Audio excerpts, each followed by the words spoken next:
திருக்குறள் அதிகாரம் 4. அரண் வலியுறுத்தல்.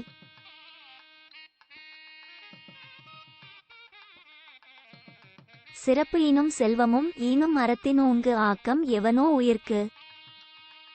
அறம் 4 பேர் முன் நமக்கு மேன்மையை தரும், நல்ல செல்வத்தையும் கொடுக்கும். இத்தகைய அறத்தை காட்டிலும் மேன்மையானது நமக்கு உண்டா?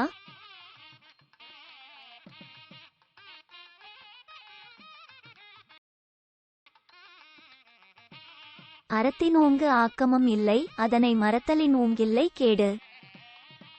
அறம் செய்வதை விட நன்மையும் இல்லை, அதைச் செய்ய மறப்பதை விட கெடுதியும் இல்லை.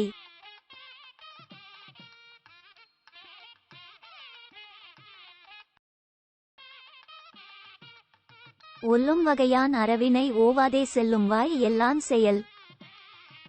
இடைவிடாமல் இயன்ற மட்டும் எல்லா இடங்களிலும் அறச்செயலைச் செய்க.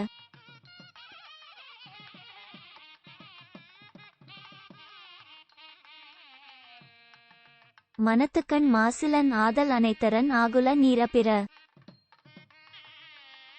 மனத்து அளவில் குற்றம் இல்லாதவனாய் ஆகுக.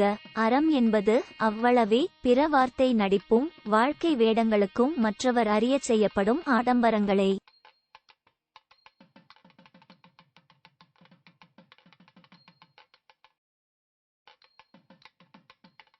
அழுக்காறு அவாவெகுளி இன்னாச்சொல் 4ம் இழுக்கா இயன்றது அறம்.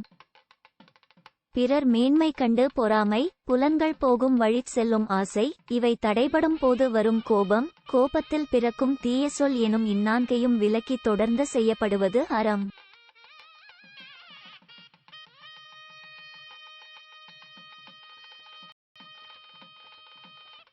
அன்றறிவாம் எண்ணாது அறஞ்செய்க, மற்றது பொன்றுங்கால் பொன்றா துணை. முதுமையில் செய்யலாம் என எண்ணாமல் இப்போதே அறத்தைச் செய்க, அந்த அறம் நாம் அழியும் போது தான் அழியாமல் நமக்கு துணையாகும்.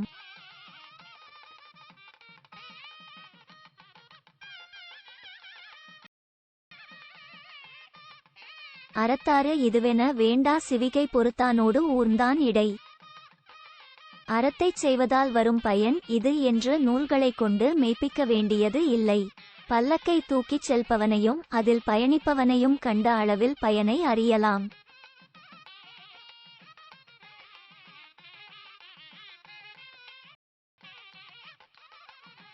வீழ்நாள் படாமை நன்றாற்றின் அக்தொருவன் வாழ்நாள் வழியடைக்கும் கல். அறத்தை செய்யாது விட்ட நாள் இல்லை என்று சொல்லும்படி ஒருவன் அறம் செய்தால் அச்செயலே அவன் திரும்ப பிறக்கும் வழியை அடைக்கும் கல் ஆகும்.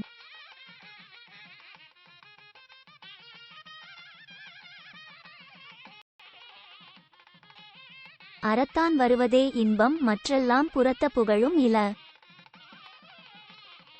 அறத்துடன் வருவதே இன்பம், பிற வழிகளில் வருவன துன்பமே புகழும் ஆகா.